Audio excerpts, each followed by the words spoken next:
Hello, this is Mike Van Meter, and welcome to the Recovery is Possible podcast. I want to thank you for joining me, and you can reach us at our Facebook site, which is also called Recovery is Possible, or our website, which is vanmeterwellnesssolutions.com. And this podcast exists to educate the public about addiction, remove the stigma associated with addiction, and offer help and support to those suffering from addiction. And as you know, this episode is sponsored by FHE Health, a substance abuse and mental health treatment center specializing in treatment for first responders' needs, including PTSD, anxiety, and substance use. So take the first steps to a better life today by visiting FHEHealth.com. That's FHEHealth.com. So, folks, I am so excited about today's episode because, as I mentioned, our sponsor is FHE Health, and we have Dr. Sachi from FHE Health. She was kind enough to join us on the podcast today, and I met Dr. Sachi, I want to say about 2 months ago. I think it was about 2 months ago. I went down to Florida and had a tour of the facility, fantastic facility, and specifically got to spend some time with the folks that are in the Shatterproof program, which is the program that we're talking about for first responders. And Dr. Sachi heads that up, and she's going to talk to us all about that today. So welcome to the program today, Dr. Sachi.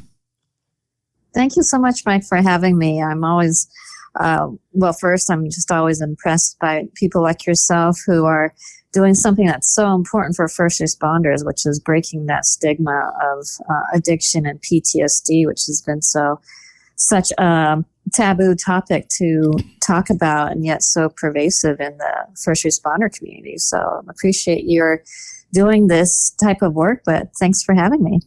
Well, thank you for coming on the program, and I appreciate everything that you're doing. That is a great program. I really enjoyed my stay down there and enjoyed your presentation.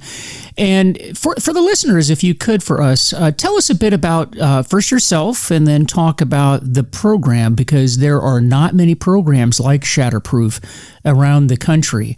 And for those of you that are listening to this podcast that are first responders and you need to go to treatment, or you know someone that needs to go to treatment, I want you to reach out to Dr. Sachi or reach out to anybody there at FHE Health and find out what kind of services they provide, because they are vital. And there's not a lot of opportunity that are specific to first responders around the country. So tell us a little bit about yourself first so we can get to know you.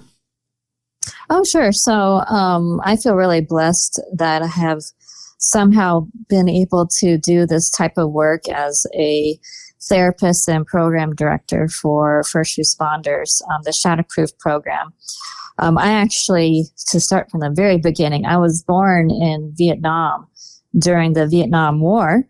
I'm Vietnamese American, and my family are refugees from Vietnam at the end of the war, and we were, through the help of the U.S. military, we were able to come and live and take refuge in the United States. And my father, during the Vietnam War, was in the U.S. Navy, in the Vietnamese Navy.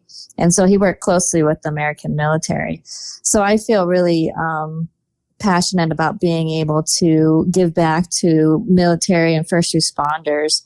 And also my brother in America became a U.S. Marine. And I just always feel like I always want to give back whatever way I can. And I found myself able to do that in this position that I am.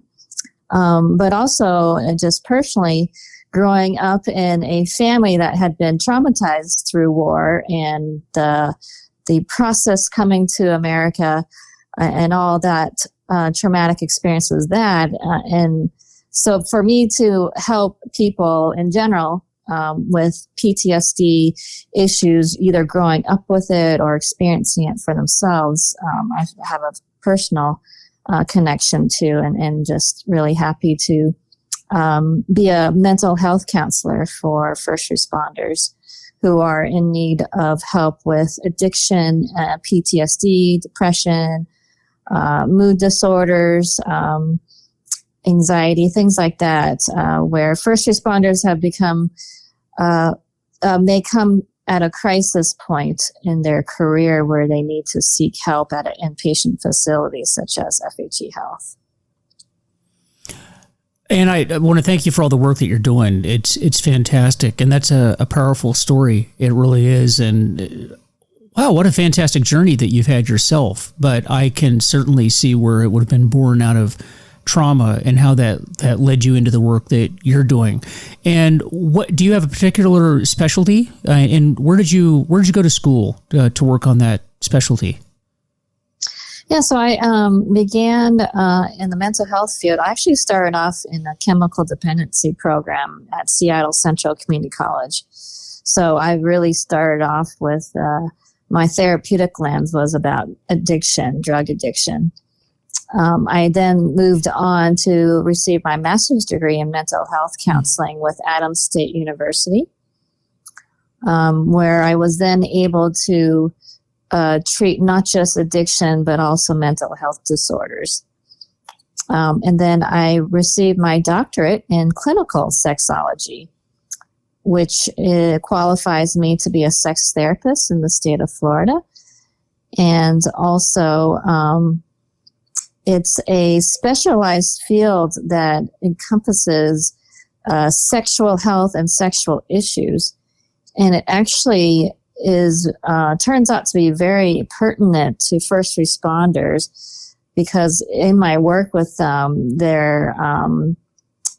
I'm seeing a trend of a lot of sexual issues like sexual compulsivity or acting out of marriages and commitments that are, maybe causing relationship issues and personal issues in their lives. So that's been a really specialized area for me to be able to help treat in the program. It's very interesting that you mentioned that, because I've not overtly thought about the sexual side in first responders per se, but now that you mention it, looking back over my career, and for the listeners, if you're not familiar with my career, it was military 8 years. I worked corrections. I was also a police officer and then an FBI agent for 21 years.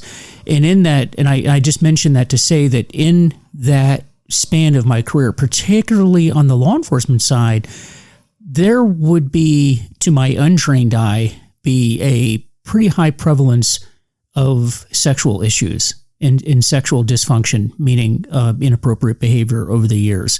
So it's funny that you mentioned that and the correlation between what you studied and how it applies to first responders. So very interesting. And that may be that whole issue may be another podcast for another day, but well, very interesting work.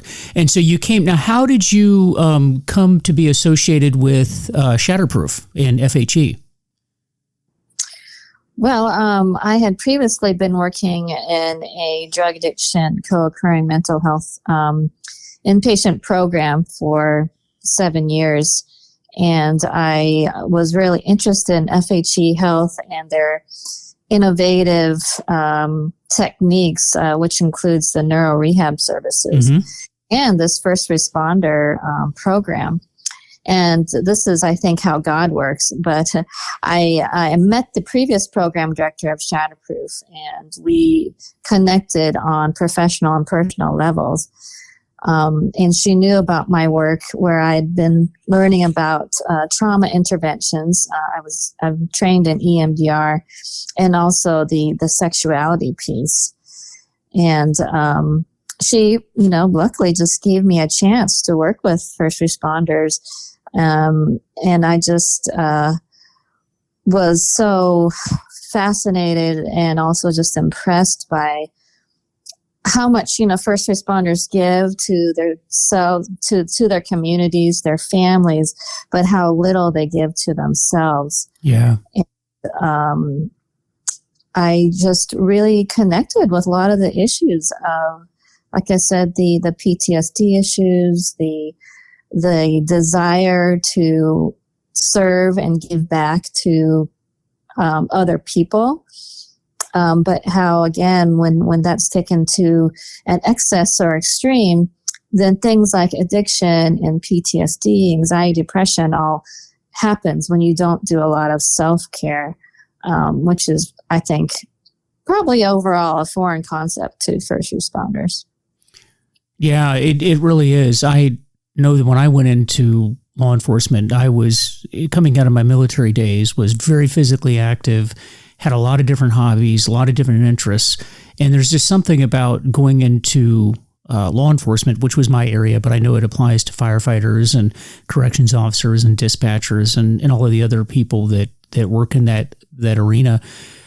You give all that up. You become so absorbed in what you're doing in your work. And as you mentioned, you're so busy helping other people. And by the way, I think that's true of the counseling field as well. I'm sure you feel the same way, that by the end of the day, you've given so much to other people. The one person that you don't give a whole lot to is yourself. And that creates a lot of problems, doesn't it?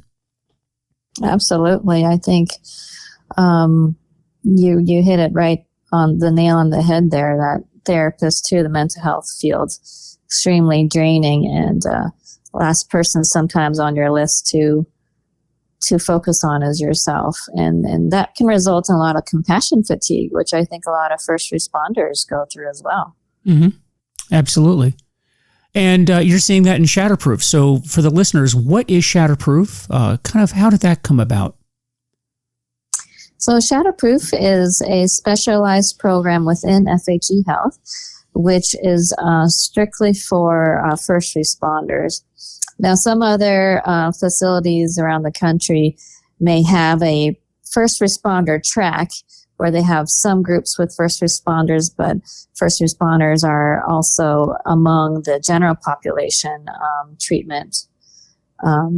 But at FHE Health, it's all a separate program. They have their separate living quarters. They have their own groups and their own recovery activities, which for those who know about first responders, that's really key to fostering an environment of trust.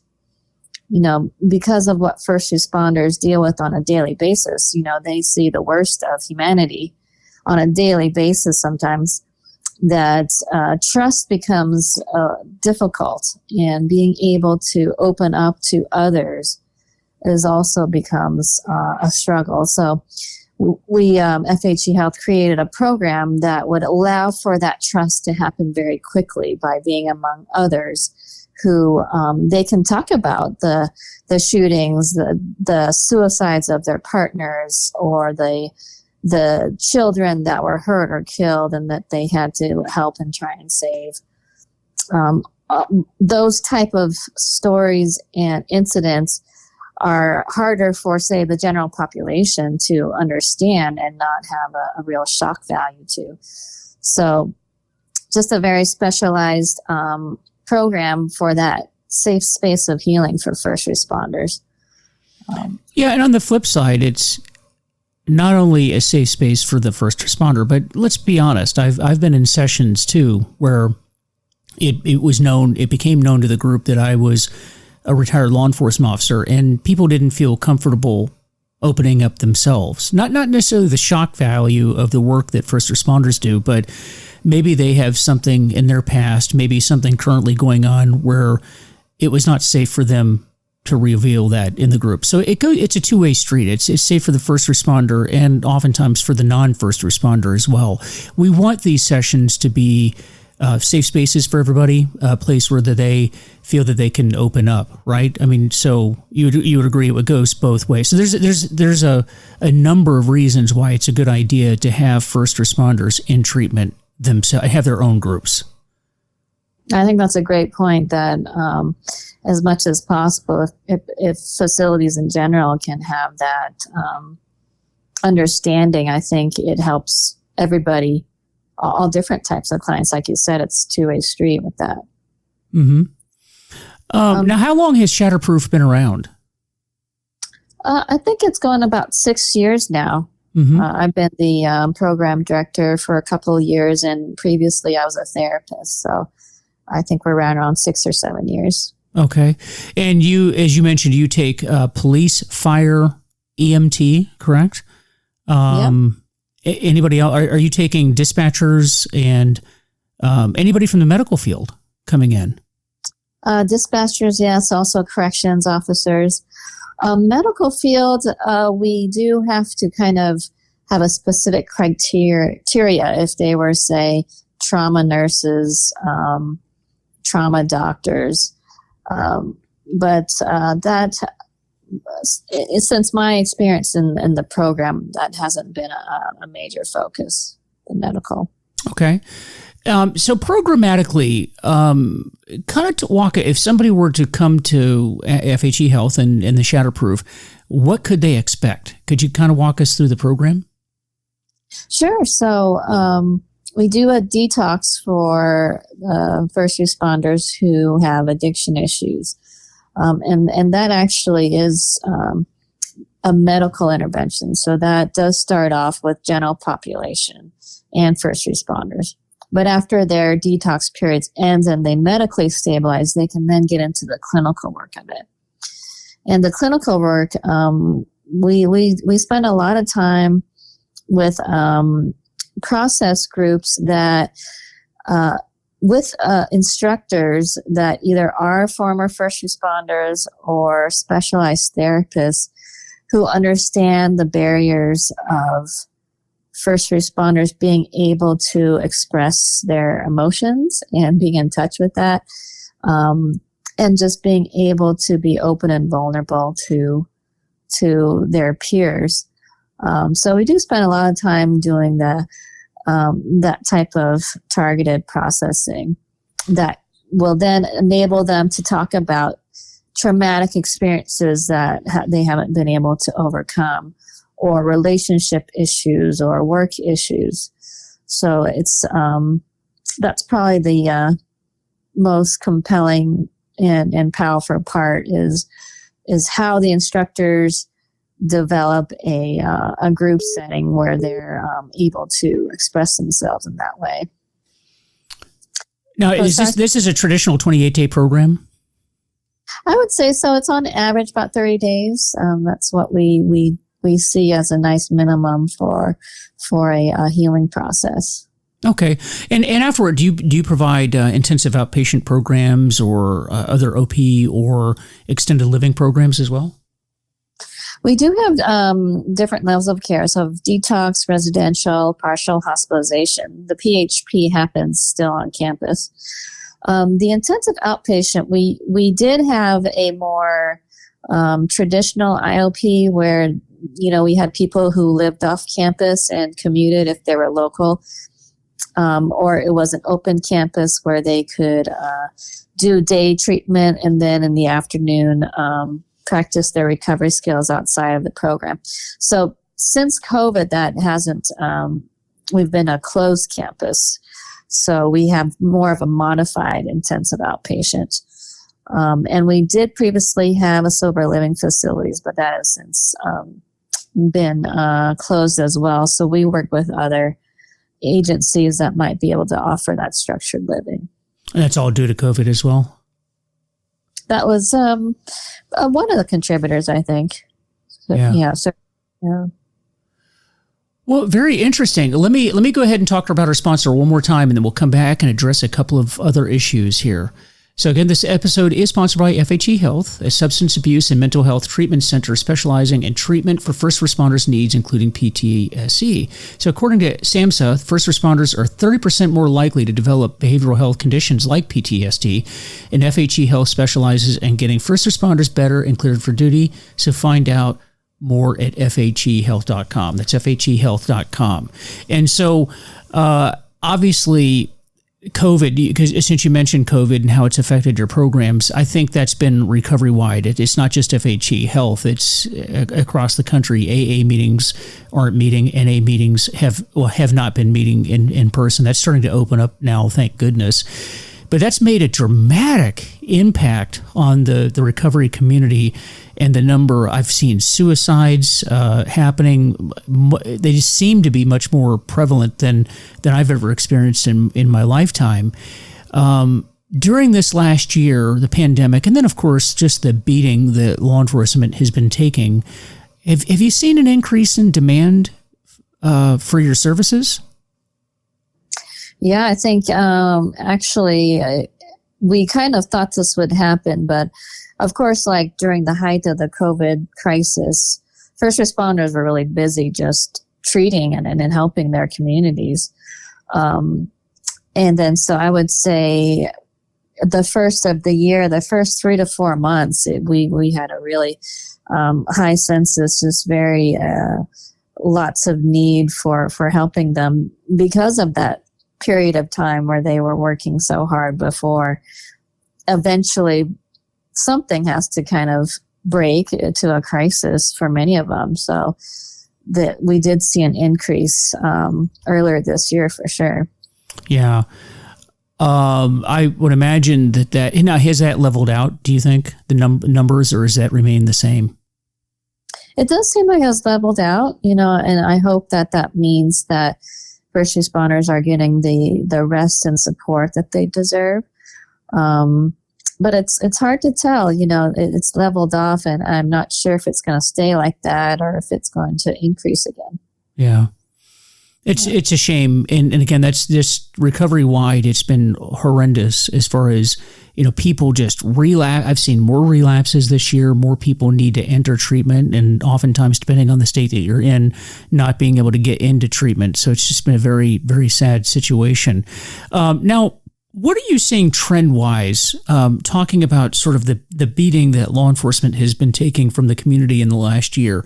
Have you seen any upticks in any particular issues, or what are your thoughts on that?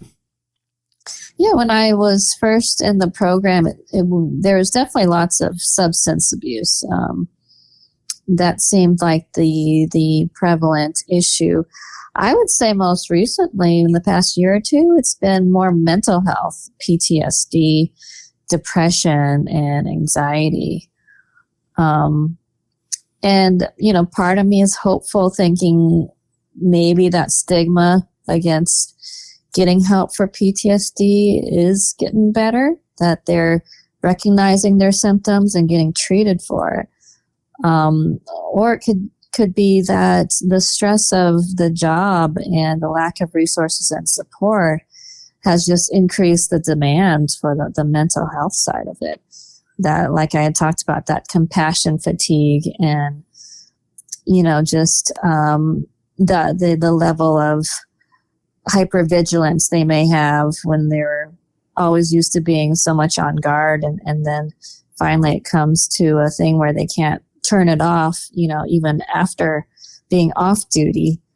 That seems to be something that's been a real increase in the past year or so, is the PTSD, primary mental health issues. Mm-hmm. And my understanding is that FHE Health, you can enter the facility without a substance abuse issue, correct? You can come in with a predominantly mental health issue as well. Yes, that's correct. And that is unique because a lot of facilities have either or. And we actually have both in the same program, so that a lot of the issues related to substance connect to PTSD and vice versa. And we can look more at core issues of stress management, resiliency, and all those different type of things that would help both areas. Well, yeah, and I agree with you wholeheartedly. We talk about the causes and conditions, right? That genetic predisposition leading towards addiction, but the cause, that meaning things in our lives that cause us to want to pick up a drink or a drug. And then, of course, you ignite the rest of it, the physiological part of it. So if you can get out ahead of that, then all the better. And of course, if you already have a substance abuse issue, getting hold of the mental health part of it will help alleviate that and put that into remission. So that's so vital.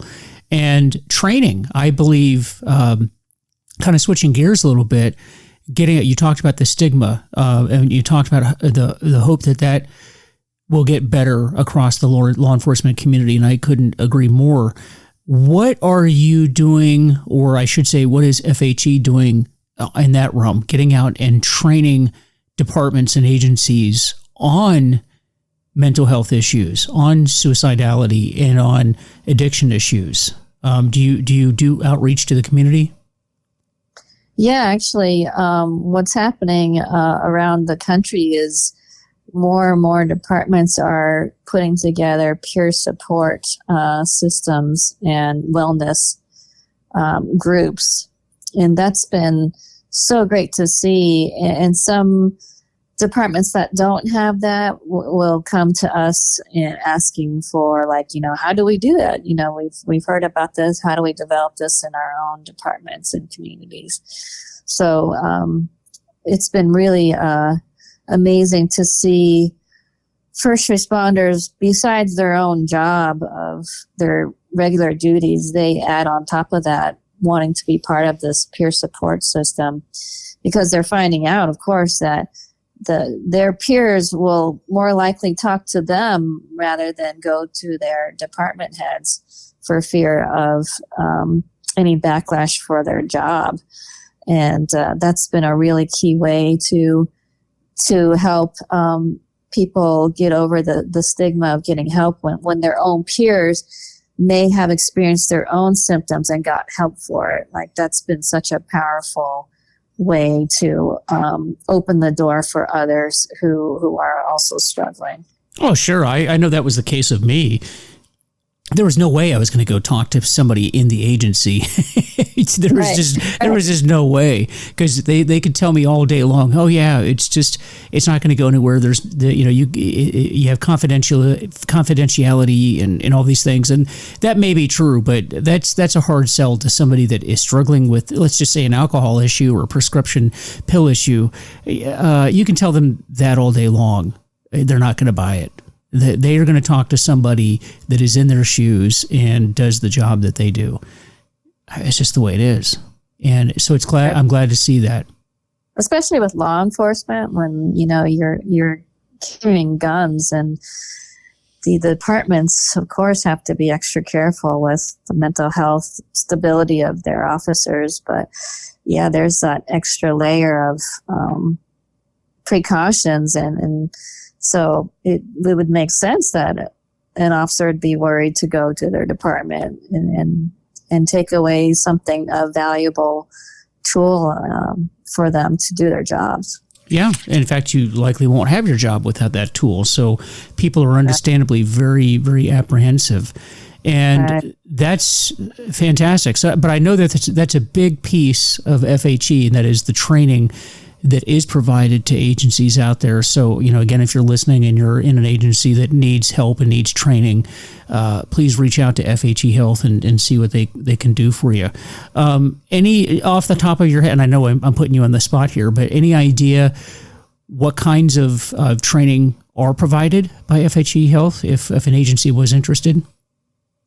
Well, for example, locally, we invited officers to come just to do a wellness day. So we did sort of a mini treatment day where we talked about PTSD symptoms. We talked about what kind of things departments and peers can do to help. And also just really simple things like giving massages and things like that, some self-care and some pampering too. And that was really great to just actually have officers from this department experience the necessity and the impact that doing some type of treatment can do to help their peers. And that's one example that I thought was a really great activity. We got some good feedback with that. I'll tell you another area that I find fascinating, and I had never seen this before at any treatment center that I was at. And when I came down to visit you guys a couple months ago, I took a tour of the facility, and the neurobiology part and the imaging that you guys do is fascinating. I've never seen that before. Can you talk about that a little bit and the services that you guys provide? Yes, I'm so glad you are talking about that. That's probably one of the biggest draws for first responders, because it's a very specialized modality that our director of neuro services developed that works more quicker to heal the brain than other neuro rehab services. So what's in particular important for first responders is like, first responders tend to be very black and white thinkers and are more concrete thinkers, meaning that they need to see things to believe it. And what the neuro does is that they want the minute they enter into our program, we do a neuro brain mapping. So it maps how the areas of the brain and how it's functioning. And so right away, when they get those results, they can actually see their brain on PTSD. So it actually will highlight areas in your brain where your brain might be overstimulated, like the hypervigilance, the always being on guard. It'll show racing thoughts and difficulty sleeping. So it'll show all the overactive areas of the brain, but also show the underacting. So signs of depression, lack of motivation, those kind of things you can actually see color coded on the map of your brain, which seems to really help right away first responders. I think it helps take away the stigma of feeling like they think there's something wrong with them and it's something they did. But it's really, the brain map shows it's just a result of the exposure to the chronic stress on the job, that it's really impaired their brain functioning. Yeah, I think that's true. It's really, there's so much stigma associated with addiction in particular, because in our world, you're trained to not give in to anything. There's you can defeat anything. You're strong, but you take the first step of AA. The first step is, I'm powerless over alcohol. My life has become unmanageable, and that's just something that's very, very difficult for somebody in our profession to accept, because what do you mean I don't have willpower? I can overcome anything. But right. By what you're talking about, by seeing it imaged, you realize this has nothing to do with your willpower. Your brain actually has changed as a result of the job that you are doing.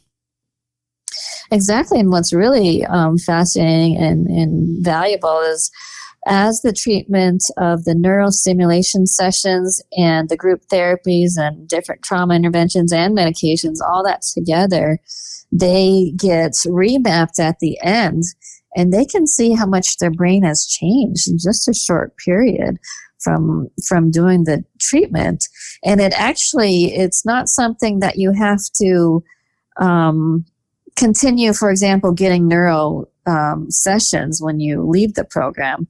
Once that the brain has been rebalanced in its functioning, it will remain unless you reintroduce those negative behaviors that might would get you back to impaired brain functioning. Like, say if you went back to drinking, then it might undo some of the stuff that neuro. But otherwise, if you stay on the right track and continue implementing healthy coping skills, that's, the goal is that remains, that healthy brain functioning. Now, is this done through meetings and therapy, or is it medically assisted as well? The neurotherapy in particular? Mm-hmm. Yeah, so there is all these contraptions, but the devices that do the neurostim, but you can also do the neurostim along with therapy sessions, because while the neurostim is working, and actually for the 90 minutes after a session, the brain is really neuroplastic. So things like traditional therapy, like talk therapy, it can be even more effective, because the brain is able to soak in those clinical concepts and new ways of thinking a lot better than without doing the neuro rehab. Well, that is fascinating. I am telling you, I've never seen that done anywhere else. I am very fascinated by that. Yeah, I invite you to come back down and I'll have to get that done. Yeah, for sure. Man, I really like that. And you also mentioned EMDR, and that's eye movement desensitization and reprocessing, and that to many of the listeners that may be a new term that they've heard, although it's been around for a while. I just know in the circles that I'm in, and when I talk to people about recovery, many people to this day still have not heard that term before. Can you walk us through that a little bit? What is EMDR? Sure. EMDR is an intervention started by a psychologist, Francine Shapiro. And one day she was walking through the park and not feeling emotionally well. And she started looking up at the trees and moving her eyes back and forth. And suddenly she felt better. So that became a basis for further research in this EMDR intervention, which uses eye movement to basically help resolve traumatic memories or issues that have really gotten stuck in the brain. So it mimics actually the REM sleep that happens at night when someone's in deep sleep and processing throughout the night. So that REM process is mimicked in your waking state in EMDR, where you actually target something to help resolve and do a similar left, right movement of the eyes to help basically unlodge those stuck memories from short-term memory, basically feeling like that issue is happening in your present life when, say, it happened maybe 20 years ago. It moves it to the right place in the brain, which is more like long-term memory. So it doesn't affect you as much, if at all, without doing that intervention. Now, is this something that's done once, or do you do it over a period of time? It depends. It depends on the target, depends on the person. But what's really unique with FHE Health is the neurostimulation. One of the protocols they can do is an EMDR type protocol, where it's basically EMDR on steroids, where it just amplifies that effect of that healing process because of the neurostimulations doing the same thing that a traditional eye movement therapy session would have. So things get resolved that much more quicker and more effectively. So you're doing that in EMDR, and then somebody that's coming through Shatterproof, they're attending the groups, they're hearing from former first responders themselves, many of whom are in recovery themselves. And I mean, that's a really good program. Now, what do you have as far as follow-up? Do you have alumni program, or do you have follow-ups? What kind of contact would, if I went through FHE Shatterproof, what kind of contact could I expect after I leave the program? Yeah, so we have a department, an alumni department, devoted to keeping in touch and seeing how we can help support our alumni. But what's really been really neat to see happening is the communities that are built during treatment become so strong that several alumni of Shatterproof have self-initiated their own support group meetings across the country. So there's Shatterproof alumni meetings that have not anything that we're formally facilitating, but it's become such a important tool of support that first responders from our program have made their own different meetings across the country. Oh, that's fantastic. That's fantastic. Well, I tell you, at this point, what would you want to tell the listeners, anybody that's out there right now, and if you're listening to this program, you are likely in recovery, or you may be struggling yourself, or you may have a loved one that's struggling right now. So Dr. Sachi, what would you tell the listener right now about what they need to do, or words of encouragement, or just thoughts on things that could help them right now? Some parting thoughts for us. Well, first and foremost, I understand how hard it may be to see and admit that you might need help. But, I say sometimes rescuers need rescuing too. And it may take some leap of faith and trust to enter yourself into either our program or some type of mental health addiction treatment. But I can say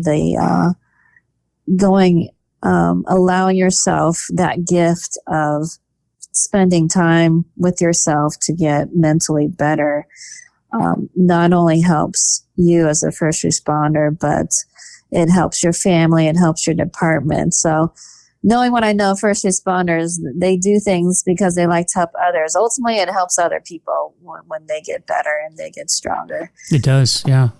Yeah. We're all better off, and it's better for the community. One of the things that, the healthier our first responders are, the better we all are.